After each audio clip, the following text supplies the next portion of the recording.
क्या कभी ऐसा लगा है कि तेरा दिमाग हमेशा भरा हुआ रहता है, जैसे किसी ने उसमें 100 टैब खोल दिए हों और कोई भी बंद नहीं हो रहा? सुबह उठते ही मोबाइल, काम का टेंशन, लोगों की बातें, पुराने पछतावे, भविष्य की चिंता, और दिन खत्म होते होते ऐसा लगता है कि दिमाग पूरी तरह थक चुका है।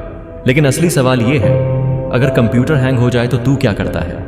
उसे रीस्टार्ट करता है। तो फिर जब तेरा दिमाग हैंग हो रहा है, उसे रीसेट क्यों नहीं करता? सच ये है कि इंसान का दिमाग भी कंप्यूटर की तरह ही काम करता है।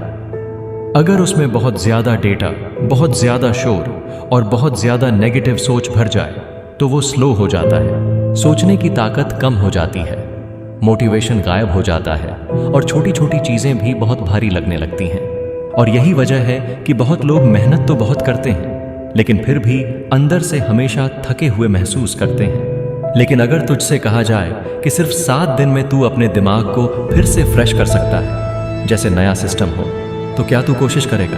पहला दिन सबसे अजीब लगेगा, क्योंकि इस दिन तुझे सबसे खतरनाक चीज से दूर रहना है, मोबाइल से।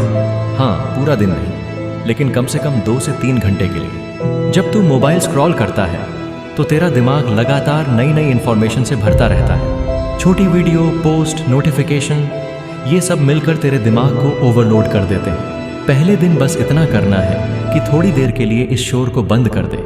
शुरुआत में बेचैनी होगी, बार बार मोबाइल उठाने का मन करेगा, लेकिन धीरे धीरे तेरा दिमाग शांत होना शुरू करेगा। दूसरे दिन एक और चीज करनी होगी, अपने दिमाग की सफाई। इसका मतलब क्या है? बस एक कॉपी और पेन ले और जो भी तेरे दिमाग में चल रहा है सब लिख दे, चाहे वो चिंता हो, गुस्सा हो, पछतावा हो या कोई सपना। जब तू ये सब लिखता है तो दिमाग हल्का होने लगता है, क्योंकि जो बातें अंदर घूम रही होती हैं वो बाहर आ जाती हैं। लेकिन यहाँ एक सवाल खड़ा होता है, अगर तेरे दिमाग में इतने सारे विचार हैं तो उनमें से असली कौन सा है और फालतू कौन सा? तीसरे दिन तुझे यही समझना है।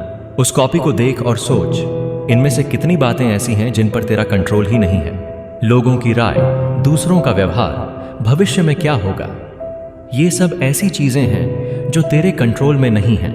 और जो तेरे कंट्रोल में ही नहीं है, उन्हें लेकर दिमाग को भरना बेकार है। चौथे दिन तुझे अपने शरीर को भी रीसेट करना है, क्योंकि दिमाग और शरीर अलग अलग नहीं है। अगर शरीर थका हुआ है तो दिमाग भी थक जाएगा। इस दिन बस थोड़ा चलना है, सुबह की हवा में। कोई म्यूजिक नहीं, कोई मोबाइल नहीं, सिर्फ चलना और आसपास देखना।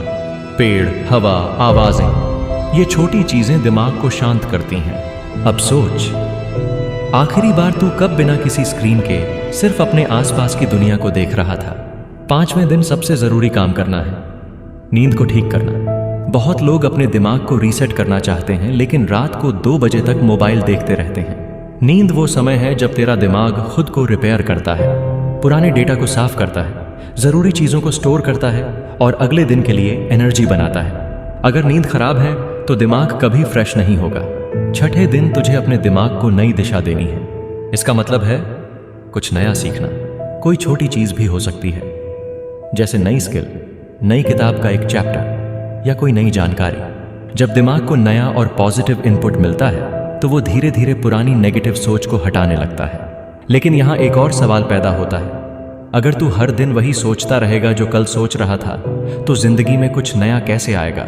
7वां दिन सबसे खास है। इस दिन तुझे अपने आप से एक सच्ची बातचीत करनी है। कोई दिखावा नहीं, कोई बहाना नहीं। बस अपने आप से पूछ, तुझे असल में क्या चाहिए?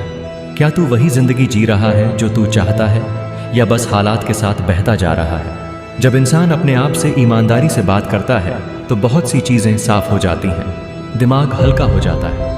क्योंकि सच छिपाने में बहुत एनर्जी लगती है, लेकिन सच स्वीकार करने में नहीं। और धीरे धीरे इन 7 दिनों के बाद तू एक बदलाव महसूस करेगा। तेरी सोच थोड़ी साफ होगी, टेंशन थोड़ा कम होगा और अंदर एक हल्की सी शांति महसूस होगी।